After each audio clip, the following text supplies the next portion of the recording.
We've got new character reveals, minigame insight, August pre-order beta information, story mode length, and more to get into, so let's waste no more time and get right into the updates. Make sure to hit the link in the description or in the pinned comment to access my Mortal Kombat 1 Premium Edition giveaway if you are interested. It feels just like yesterday when the Umgadi trailer was released, yet a week later, we have another 3-minute long trailer to keep us busy as we eagerly await the upcoming pre-order beta and the game's official release in mid-September. The star of this new trailer is undoubtedly Garrus, and another key figure we will get into more later, with Garrus a key antagonist introduced in Mortal Kombat 11. However, he seems to be a lot closer to Liu Kang and his allies now in this new rebooted timeline in Mortal Kombat 1. Sharing a warm greeting in the trailer, Garrus and Liu Kang speak about the future of Liu Kang's vision for the universe under his new world order, but according to Garrus, Liu Kang's vision, quote, may be compromised. Garrus, assigned the keeper of a celestial item known as the Hourglass, is able to manipulate time by using his time-freezing abilities to stop opponents in place to land some extra blows. His time-stopping abilities function largely the same as they did in Mortal Kombat 11, so it's pretty awesome to see Garrus retaining his unique combat style here in this reboot, along with his new presence in the story. Him alluding to Liu Kang's vision of peace being compromised will undoubtedly set up much of the conflict that will certainly happen in the game's story mode. With Garrus being present here in Mortal Kombat 1, I'd like to know from you all in the comments if you are happy to see his return to the franchise in this new Mortal Kombat reboot. I thought Garrus was a pretty cool character in MK11, and especially liked how different his playstyle was with his time-altering abilities, so I'm happy to see him returning in Mortal Kombat 1. I definitely prefer him more than most of the new characters introduced in the previous timeline, so I'm happy he's here.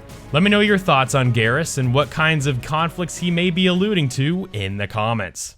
There was one character that I feel NetherRealm Studios may have revealed in this trailer, and while nothing has been confirmed just yet, the internet is holding its breath that a fan-favorite character from Mortal Kombat 4 may make his way into the upcoming Mortal Kombat 1. That would be none other than Kai, a Shaolin monk and skilled martial artist with the ability to use fire in battle, just like Liu Kang. We see this figure emerging from a portal in the most recent trailer alongside Raiden, Liu Kang, Johnny Cage, and Kenshi, along with some others unrecognizable from this particular angle.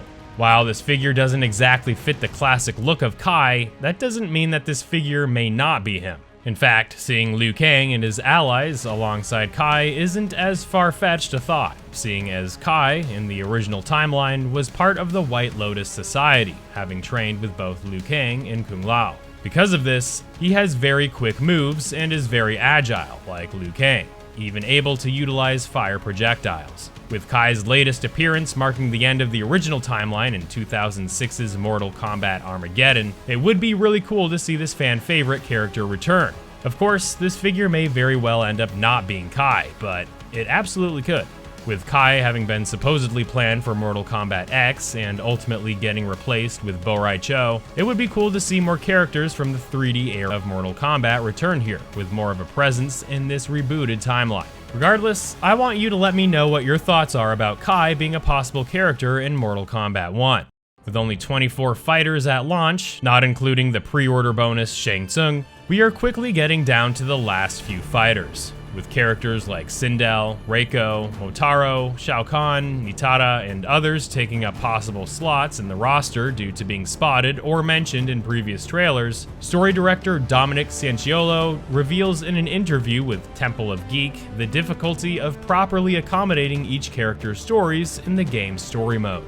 We have 24 characters in the game, says Cianciolo, and not all of them can have the same amount of screen time, so you're trying to make things pop as much as possible. It's a real challenge because the roster gets decided not just by myself. We got Ed Boon, we ask everyone in the studio who they want to see come back, and the fans.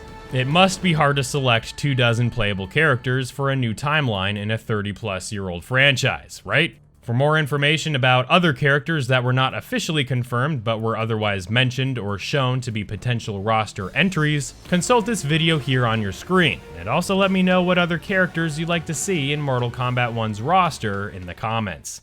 In the previous video I did covering the Umgadi trailer in Mortal Kombat 1, of which is linked in the description, we talked about the single-player content coming to the game.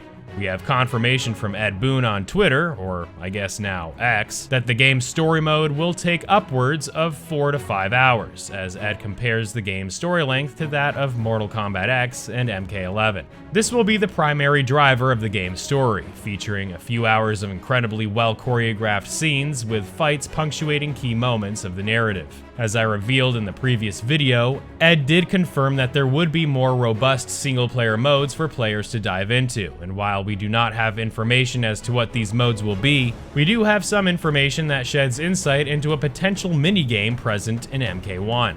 According to the Singapore Ratings Board, there will be a minigame involving destroying decapitated heads, which in turn justified an M18 rating in Singapore. The listing is incredibly vague, stating that this minigame appears in specific game modes. So, yeah, we don't know whose heads we may be destroying or how we go about it, but maybe it could be a throwback to Reptile's Test Your Strike minigame in MK9? Seeing as Reptile has been teased by NetherRealm Studios for MK1, this could perhaps be a nod to that classic mode back in 2011. But yeah, let me know what you think this mode entails in the comments. For those who are interested in playing a closed beta of MK1 in August before the game's release in September, you're definitely going to want to pre-order the game soon to gain access to the event. The Mortal Kombat 1 beta will begin on August 18th at 11 a.m. EST and end on August 21st at 11 a.m. EST. Players may preload the beta on August 15th at 11 a.m. EST.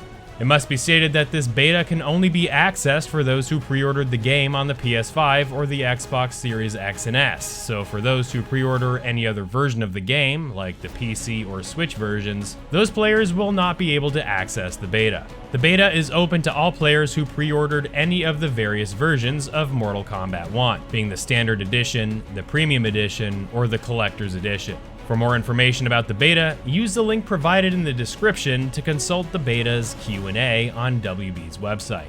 There's a lot of good information in there, like how to access the beta if you pre-ordered the game from a physical retailer, so make sure to head over to the Q&A to understand the intricacies. As far as the game modes are concerned, the pre-order beta supports 1v1 online multiplayer, as well as limited single-player classic towers against AI opponents. No further information surrounding which maps or characters will be playable for the beta, but if all that sounds interesting and worth it for you, definitely try to get your pre-order in before the beta period so that you can take advantage of playing it the weekend that it is offered. For those wondering, no progress or rank history made in the beta will transfer over to the final game.